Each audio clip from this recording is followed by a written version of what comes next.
Hey guys, gonna do my quick preview right now. This is right now November 1st, 2012, and there's a big week coming up in MMA. In a couple days, on the 10th we've got Rich Franklin versus Kung Lee. It's kind of Kung Lee's welcoming party after getting a surprising win over Patrick Cote and all that stuff. And then after that we've got the big show, George Russ St. Pierre, the pay-per-view king in the UFC, and the welterweight champion, returns to the UFC this time after a year and a half of time of layoff. Still recuperating from his injury, and he's finally all healed and everything, and he'll be facing his friend and training partner, or at least former training partner, Carlos the Natural Born Killer Condit. Champion versus interim champion. Should be great, but right now I'm gonna record a video about that later on. Just do something quick. But for now I wanted to talk just a little bit about the last event on October 13th in Rio de Janeiro, Brazil, UFC 153, Anderson Silva versus Stephan Bonnar. Man, if there was any card so far this year that I was going to consider to buy on DVD, it would be that card. It was it really delivered. There's really not a whole lot I can say about the main event, but I can't really say enough about Anderson Silva and what so far he has been able to do in the octagon. I give him a lot of credit to, and Stephan Bonnar a lot of credit too, for stepping in for the main event after Jose Aldo and Frankie Edgar both stepped out of this competition. I mean, like, out of the featherweight title fight. But they're going to face off down the road in, I think February of next year. I could be wrong about that. But Silva, the story of this fight, wasn't afraid of anything that Bonnar could do. There was always the what-if scenario, as if, Stephan Bonnar could land a knockout shot and maybe he could just win enough points, but Silva just stood against the cage and let Bonnar hit him with everything but the kitchen sink, and then promptly drove his knee straight to his solar plexus and then knocked him out with punches. Or, not really a knockout, but it was a TKO. So, a great win. Man, Dana White said it best. He said he wants Anderson Silva to be 27, and he would like 10 more years of this in the UFC. The guy he is virtually mythical in what he has been able to do. With 16 consecutive wins in the UFC without a single loss. Okay, what's next for Anderson Silva? Stephan Bonnar just announced his retirement to 411 MMA and other various mixed martial arts outlets and all that stuff. But what's next for Anderson Silva? Dana White hinted that it could be a super fight with John Jones. I would personally rather see him fight George St. Pierre. That is, of course, if George St. Pierre defeats Carlos Condit, because there's a chance that the Natural Born Killer could pull that one off, especially if George St. Pierre is not 100%. And Condit always goes in there with good game plans. Alright, the next fight on the card, Antonio Hajiro Nogueira, thank you for getting a great, spectacular win in the UFC. Well, I don't know if it was spectacular, but you beat a guy in Dave Herman that you were supposed to beat. Dave Herman, it's just really confusing to see him go out there in the co-main event, and his record is like 1-3 right now in the UFC. Dave Herman just looks so uninterested to be there. And I don't know. He's got to maybe put something together. He showed up at UFC 131 and beat John Olive Einamo, then he lost to Stefan Struve, got knocked out by Roy Nelson, and now Big Nog. I don't know, maybe give him like a Matt Mitrione type fight, I want to say. And as for Big Nog, he's not going to knock on the door of a title shot anytime soon, but I hope that the UFC continues to give him favorable matchups, because he's still very popular in Brazil. The pay-per-view ratings were huge for this one, at least by comparison to the Anderson Silva Yushin Okami fight card. And that's all about that. Good job, Big Nog. Great armbar. So yeah. Okay, wait. Yeah. Actually, Glover Teixeira versus Fabio Maldonado. Well, Glover Teixeira. It's clear now why Quentin Rampage Jackson and Shogun both refused to fight this guy. He is scary. Let's see, he's on I think, a 17-fight winning streak?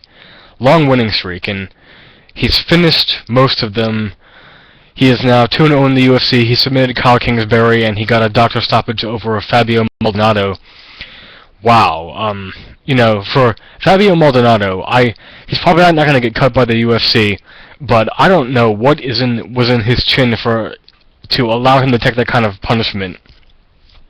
That was just really brutal and ugly to see him get, you know, completely torn up and manhandled for 2 10-8 rounds. And for him to still be able to get back to his feet and wobble Glover Teixeira with a hook?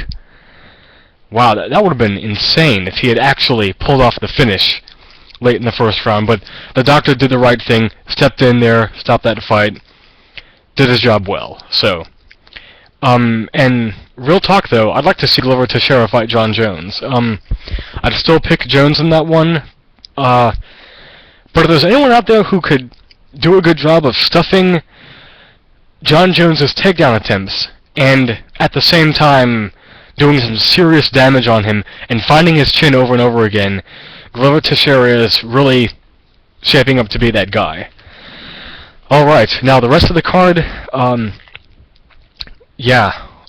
rest of the card, the main card, might as well just have been called Redemption, because that's what it basically was.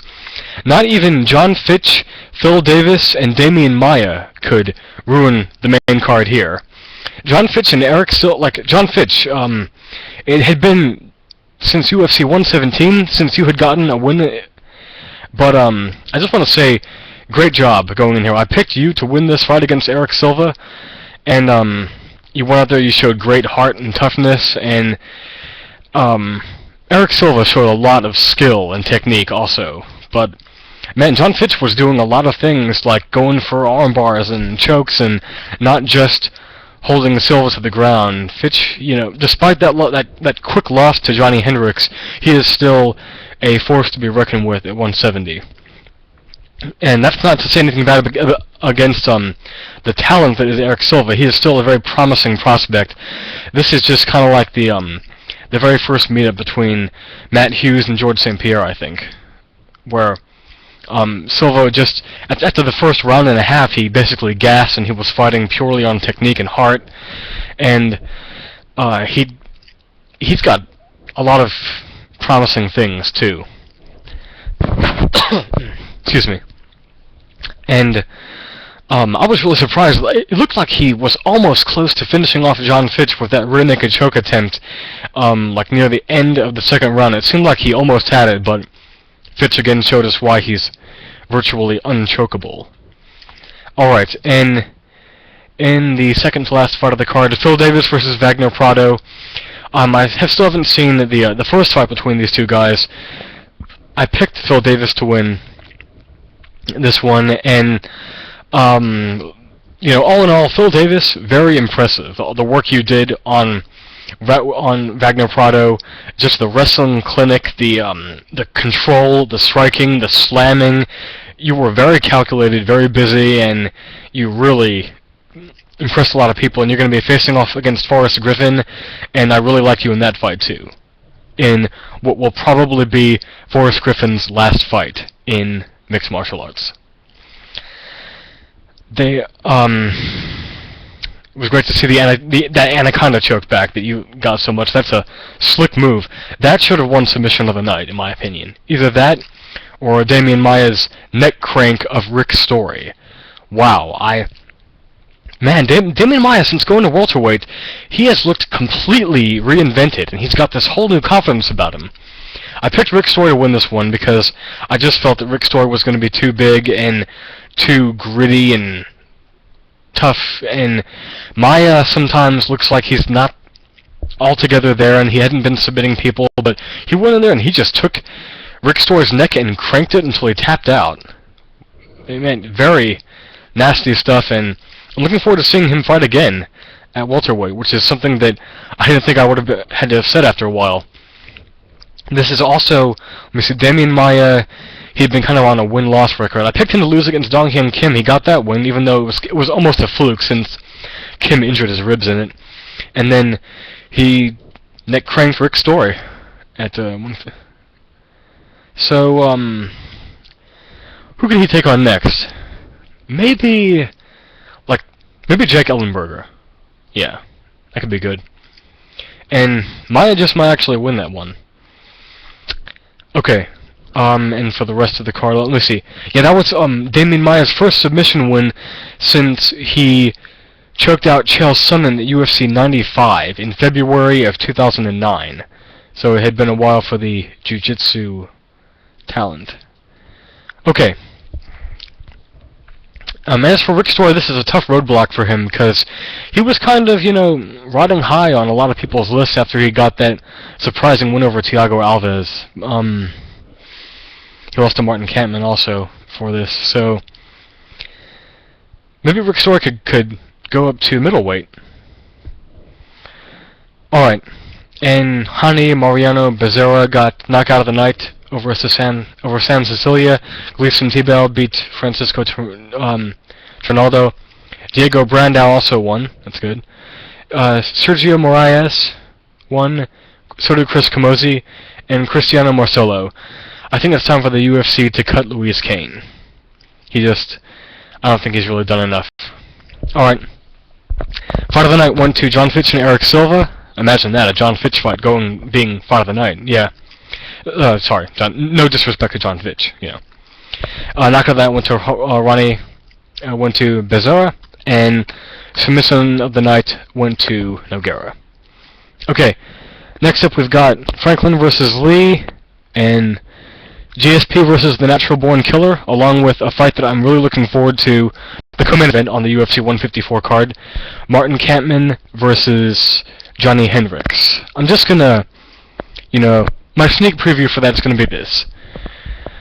George St. Pierre, I have a feeling that his knee condition is not gonna be a problem, and I also think that Martin Kampmann is gonna do a couple things. Keep up with mixed martial arts, guys. It is the fastest growing sport in the world. Peace out.